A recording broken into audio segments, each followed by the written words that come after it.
The Keepers of Discord. Part 1 of Chapter 1, Discord. You would think I had enough troubles, wouldn't you? I was finally free after thousands of years, released from my prison and ready to spread chaos and insanity across the earth, only to be stopped in less than a day by a mere handful of colorful goody-goody near juvenile mares. Not only that, but I was once again encased in stone and unable to move, and in an even more uncomfortable and undignified position than the first time. And, not that I had a mirror to check, but I'm pretty sure the expression on my face was ridiculous, at least judging by the trying to hide how funny I think this is expressions on all the little ponies who saw me. In addition, I was once again stuck back in the gardens, though this time far away from regular traffic in a sealed-off area where very few ponies would tread.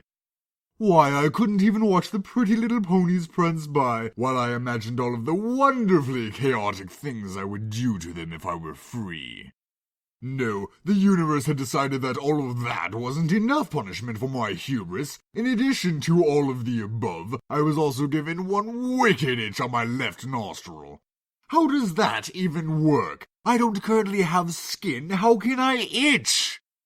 The final cherry on top of my humiliation sundae, of course, came from dear old Celestia herself.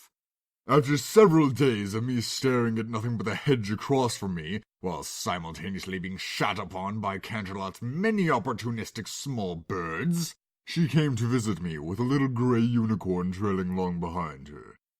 When I say grey, I don't just mean the color of her coat, I mean that grey is how she appeared to me. Grey and lifeless, completely devoid of anything fun or interesting about her. Her mane, though, was a vibrant red. An irritating red. A red that had no place being in the same vicinity as such a dull creature, let alone being attached to her body. Needless to say, I loathed the little thing on sight. "Hello, Discord," Celestia said, and I broke my attention away from the little mayfly next to her. As much as I despised her on first sight, she wasn't actually important in any way. In relation to the span of my existence, her life would be over in the blink of an eye. Blink twice, and there would be nothing but dust left of her. If I could actually blink, that is. "Hello, Celestia," I failed to reply back. One of the drawbacks of being encased in stone is that it tends to make all of your conversation depressingly one-sided. "I believe I owe you an apology," Celestia said, and the little unicorn next to her looked up in surprise. A surprise that I shared, if I must be honest.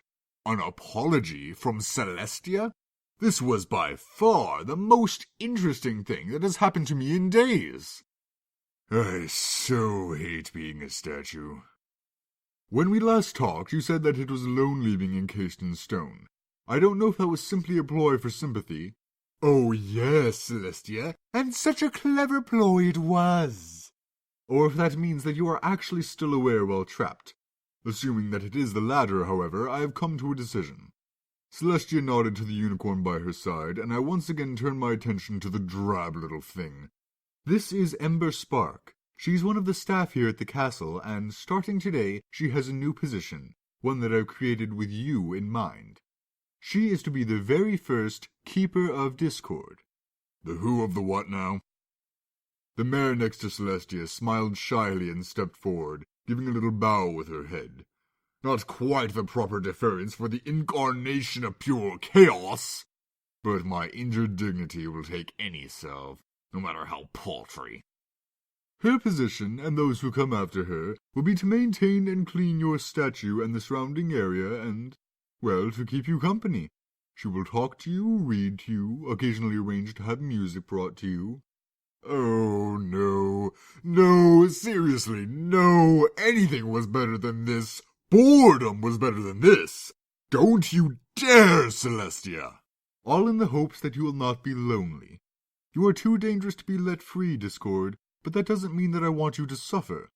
Then why arrange for my torture? Oh, you tyrannical, grin-faced, sour old nag! You're doing this on purpose, aren't you? Do you really think that driving me insane will make me less dangerous once I manage to free myself?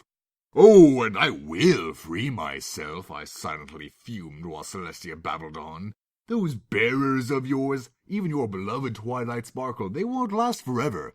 And once they die, well, once they die, the seal will weaken once again, and then I will be free.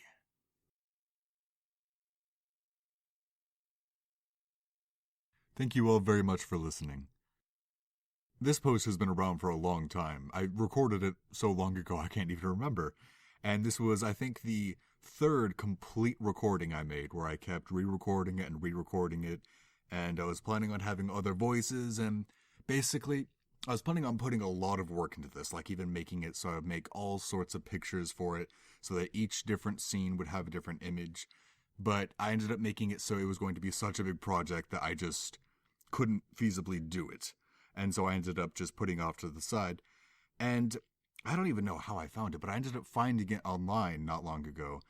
And I just really liked it. I hope you guys like it as much as I did, because I listened to it and I was kind of surprised by how good I thought it was. And so I thought it was worth posting, whether it's old or not. I think squeaky chair. I think it holds up.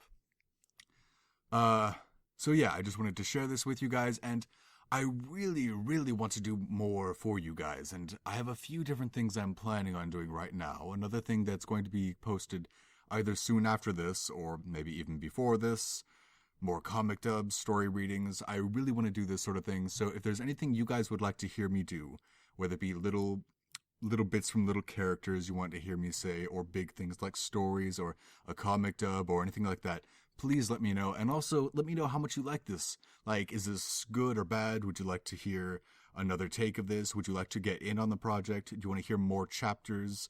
Do you want to do a different story like this? Or do you just want to hear the entire story of this? Like, all the different chapters? Please let me know, because I can't really do anything without knowing how you guys are reacting to it. So the more comments, the better. All right. Thank you very much for listening.